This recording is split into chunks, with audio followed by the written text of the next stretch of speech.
Hi guys, good afternoon. So இதயம் serial review பார்த்துடலாமா? இப்போதான் சீரியல் முடிஞ்சது கைஸ். ஸோ ரிவ்யூ போட்டலான்னு சொல்லி எல்லாம் ரெடியாக எடுத்து வச்சிருக்கேன். அதனால ரிவ்யூ போட்டலாம். ஸோ இன்னைக்கு நாடகம் எப்படி இருந்துச்சு எல்லாத்தையுமே நம்ம டீட்டெயிலாக நம்ம பார்த்துடலாம், சரிங்களா? அதுக்கு முன்னாடி அஸ் யூஷுவல் எப்பயும் போல உங்களுக்கே தெரியும், சப்ஸ்கிரைப் பண்ண மறந்துடாதீங்கப்பா. அப்படியே அந்த லைக் பட்டனை டச் பண்ணி மோட்டிவேஷன் பண்ணுங்கப்பா, சரியா? ஸோ இதயம் சீரியல் என்ன சொல்றதுன்னே எனக்கு தெரியல கைஸ். அதாவது நாடகம் வந்து பாகம் 2 பாகம் 2ன்னே எல்லாம் கேட்டுட்டு இருந்தாங்க. அந்த மாதிரிதான் பாகம் 2 தான் வரப்போதா என்னன்னு தெரியல கைஸ். ஏன்னா நாடகத்தை அந்த மாதிரி நோக்கி தான் கொண்டு போறாங்க.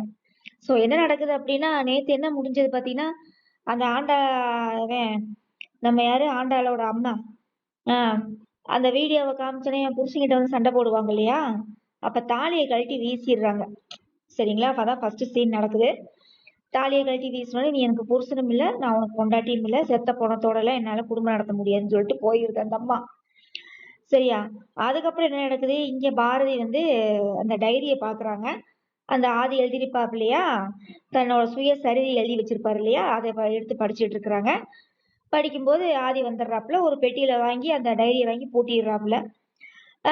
அதுக்கப்புறம் வந்து என்ன ஆதி சுயசரிதை எழுதுற மாதிரி இருக்குது அப்படின்னே, ஆமா சில விஷயங்களை நம்ம வந்து மறக்கணும்னு நினைப்போம், சில விஷயங்கள் நம்ம ஞாபகம் வச்சுக்கணும்னு நினைப்போம் இல்லையா, அதுக்காக நம்ம எழுதுறோம் அப்படின்னு சொல்லி அந்த ஆதி சொல்றாப்புல. இது வந்து 2வது சீனு. 3வது சீன் என்ன நடக்குது அப்படின்னா, நம்ம அழகரு எல்லாம் அந்த பாட்டி எல்லாம் உட்காந்து பேசிட்டு இருக்கிறாங்க. அப்ப ஏன்டா நீ அந்த வீடியோவை ஆண்டாள்கிட்ட காமிக்கலாம்னு சொல்லி அந்த பாட்டி கேக்குது. அதுக்கு வந்து வேற வேலையே இல்லை, அவ நம்பிட்டாலும் கிராபிக்ஸ் பண்ணி எடுத்துட்டு வருவேன்னு சொல்லுவா அப்படின்னு சொல்லி கரெக்டா அழகர் சொன்னாப்ல. அதுதான் உண்மை. ஏன்னா அவன் ஆண்டாள் நம்ப போறதே இல்லை அவங்க அப்பனை பத்தி, சரியா? உடனே வந்து அங்க ஒரு நடிப்பு நடிக்கிறாரு நம்ம கண்ணுருட்டி மாமன்னர், வந்து அங்க ஒரு நடிப்பு நடிச்சிட்டு இருக்காரு. நடிப்புல நடிச்சோடனே ஆண்டாள் வந்து நம்பிடுறாப்புல. அப்புறம் வந்து இதெல்லாம் நம்ம மறந்துட்டு நம்ம கடையை திறந்துட்டு நம்ம மதுரைக்கே போயிடலாம் அப்படின்னு சொல்றாங்க யாரு, ஆண்டாள், சரியா? இது ஒரு பக்கம் நடக்குது. அதுக்கப்புறம் ஆதி வந்து ரொம்ப ஃபீலிங்ஸா இந்த மாதிரி நான் மீட்டிங் போறேன், 2 நாள் மீட்டிங் போறேன் அப்படிங்கிறாரு. உடனே துணிமணிலாம் பேக் பண்ணி வைங்க அப்படிங்கிறாங்க. சரி சொன்னோடனே துணிமணிலாம் பேக் பண்ணி வச்சிருது யாரு, நம்ம பாதி பேக் பண்ணி வச்சிருது. அப்புறம் வெளியில போய் நின்றுட்டு இருக்காரு. இந்த தாலியை கழட்டி வீசியிருப்பாங்க இல்லையா, அந்த கோவத்துல தர்மலிங்கம் வந்து ஆதிட்ட கேட்குறாப்புல, நீ சொன்ன மாதிரியே செஞ்சுட்டேலடா, என் குடும்பத்தை என்கிட்ட இருந்து பிரிச்சிட்டேல, என் பொண்டாட்டியும் என்கிட்ட இருந்து பிரிச்சிட்ட, என் சின்ன பிள்ளையும் என்கிட்ட இருந்து பிரிச்சிட்ட, எங்க அம்மாவையும் என்கிட்ட இருந்து பிரிச்சிட்ட, உன்னை நான் சும்மா விட மாட்டேன் அப்படின்னு. இங்க பாரு, நானே வேற கடுப்புல இருக்கிறேன், சரியா? பேசாம போயிரு, வீணா சீண்டாத. நானே ஒதுங்கி போலான்னு நினைக்கிறேன். ஒதுங்கி போறோன்னு சீண்டு நினைச்சேன்னா விளைவுகள் வந்து பெருசா இருக்கும். பேசாம போயிருங்கிறப்ப யாரு, ஆதி. சரின்னு சொல்லிட்டே இருக்கையிலேயே, நடந்ததெல்லாம் நான் மறக்கணும்னு நினைக்கிறேன் அப்படின்னு. நீ மறக்கணும்னு நினைக்கிற, நான் விட மாட்டேன்ல அப்படின்னு சொல்லி மறுபடியும் பிரச்சனையை ஆரம்பிக்கிறாப்புல யாரு, நம்ம தர்மலிங்கம், கண்ணுருட்டி மாமன்னர் தர்மலிங்கம். ஸோ இது ஒரு சைடு போயிட்டு இருக்குங்களா. அதுக்கப்புறம் வந்து என்ன நடக்குது அப்படின்னா, தமிழ் கிட்ட வந்து பாரதி வந்து, அப்பா எங்கம்மா கிளம்புறாரு அப்படின்னு கேட்கும்போது, இந்த மாதிரி நம்மளை விட்டுட்டு போக போறாரு, அம்மாவை மறக்க போறாராமான்னு சொல்லி ஒரு பிட்டை போட்டுட்டு, இதுதான் வாயை வச்சுட்டு கம்முனே இருக்காது இந்த பாரதி பக்கி. நிஜமாவும் ஒரிஜினலாவும் அதே மாதிரி பேச தெரியாது, குழந்தைங்க கிட்ட எப்படி பேசணும் கூட தெரியாது. அந்த புள்ளைய ஏமாத்துறாளாமா விளக்கண்ண. இப்படி ஒண்ணு சொன்னோடனே, இல்ல இல்ல நான் சும்மா சொன்னேன், உங்க அப்பா மீட்டிங்காக போறாரு 2 நாள் அப்படின்னு சொன்னோடனே, அப்படியாப்பா அப்படின்னு சொல்லிட்டு இது பண்ணிட்டு இருக்கிறாங்க. உடனே நம்ம கண்ணுருட்டி மாமன்னர் வந்து ஒரு வீடியோ எடுத்து அனுப்புறாரு. யாரு, நம்ம பாரதி வந்து வீட்டுல வச்சு சண்டை போட்டிருப்பாங்க இல்லையா, அந்த வீடியோவையும் கோயில்ல வச்சு சண்டை போட்டிருப்பாங்க இல்லையா அவங்க அம்மா கிட்ட, ஆதியோட அம்மாட்ட, அந்த 2 வீடியோவை எடுத்து நான் உனக்கு அனுப்புறேன்டா, பாருடா அப்படின்னு சொல்லி இந்த ஆள் வேலைத்தனத்தை காமிச்சிட்டாப்புல யாரு, தர்மலிங்கம். உடனே வீடியோவை பாக்குறாப்புல. பார்த்த உடனே ஏற்கனவே கோபமா இருக்காரு யாரு, நம்ம ஆதி. இதுல வேற வெந்த புண்ணிலேயே வேலை பாய்ச்சுற மாதிரி இந்த வீடியோ வேற இவன் அனுப்பி விட்டானா, கூட கொஞ்சம் எச்சா கோபமாயி போச்சு, சரியா? உடனே என்னை மன்னிச்சிருங்க அது பாரதி, நான் கிளம்புறது உறுதிதான் அப்படின்னு சொல்லிட்டு கிளம்புறாப்புல. வேகமா கார் எடுக்கிறாப்புல, லக்கேஜ் எடுக்கிறாப்புல, காருக்குள்ள போய் உட்கார்றாப்புல. கரெக்டா கிளம்பையில பாரதி வந்துடுறாங்க. பாரதி வந்தோடனே என்ன நடக்குது, என்னாச்சு, நைட்டு தானே கிளம்புறீங்க, நீங்க இப்பயே எது கிளம்புறீங்க அப்படிங்கிறாங்க.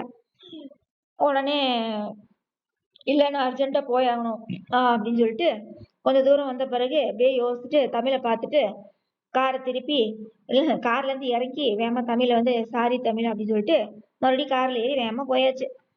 சரியா? அதுக்கப்புறம் இங்க என்ன நடக்குது? மறுபடியும் நம்ம தர்மலிங்கத்த காமிக்கிறாப்புல.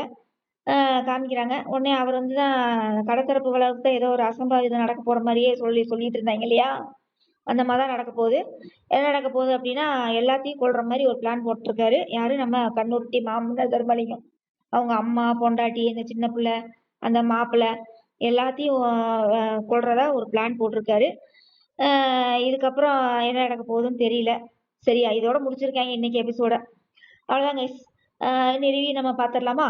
அப்புறம் இன்னைக்கு ப்ரோமோ வேற ஒண்ணு வந்துச்சு கைஸ். அது என்ன ப்ரோமோ அப்டின்னா, ஆதி வந்து இந்த மாரி ஆப்ரேஷன் அதான் அந்த பாரதியோட நினைவுகள வந்து அழிக்கிறதுக்காக சொல்லியிருப்பாரு இல்லையா? அதனால அதுக்கு போறாப்புல. உடனே ஹாஸ்பிட்டல் சீன்லாம் காமிக்கிறாங்க. தலையில ஏதேதோ மாட்டியிருக்காங்க. ஸோ நினைவுகள் எல்லாம் அழிக்கிறாங்களாமா. அது மாரி காமிக்கிறாங்க. அந்த பழைய நினைவுகள் பாரதியோட பழகுனது, அந்த கல்யாண நாள்லாம் நெனச்சு தமிழ் பேசியிருப்பா இல்லையா? அந்த குழந்தை பேசியிருக்கும்ல. ஸோ எல்லாத்தையுமே நெனச்சு பார்க்குறாப்புல. அந்த நினைவுகள் எல்லாம் அழிக்கிற மாரி காமிக்கிறாங்க. அப்புறம் வந்து புதிய தோற்றத்தில், புதிய கோணத்தில் இருவேறு துருவங்களாவாமா. இருவேறு துருவம்னா இப்ப புரியுதா கைஸ்? இருவேறு துருவங்களா பிரிய போறாங்க. யாரு?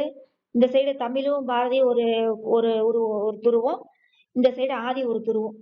2 துருவங்களா பிரிய போறாங்கன்னு சொல்லி காமிக்கிறாங்க. அந்த ப்ரோமோல காமிக்கிறாங்க. அவ்வளவுதான். ஸோ ரிவ்யூ பண்ணிடலாமா? இது வரைக்கும் நம்ம பேசினது வந்து நம்ம நாடகங்களை பத்தி நம்ம நடந்ததை பத்தி நம்ம பேசணும். இனி அதை பத்தி நம்ம ஒரு ரிவ்யூ பண்ணிடலாம். ஸோ எனக்கு ஒரு டவுட் மட்டும் ஒன்று கிளியர் பண்ணுங்க கைஸ். அதாவது இவன் வந்து பழசெல்லாம் ஞாபகம் வச்சுக்கணும் அப்படின்றதுக்காக டைரி எழுத சொல்றாங்க இல்லையா? ஆனா இவனுக்கு ஞாபகம் வந்தாலுமே அந்த டைரியை படிக்கும்போது மறுபடியும் கோவம் தானே வரும் கைஸ் பாரதி மேல. எங்க கைஸ் பாச அன்பு வரப்போகுது?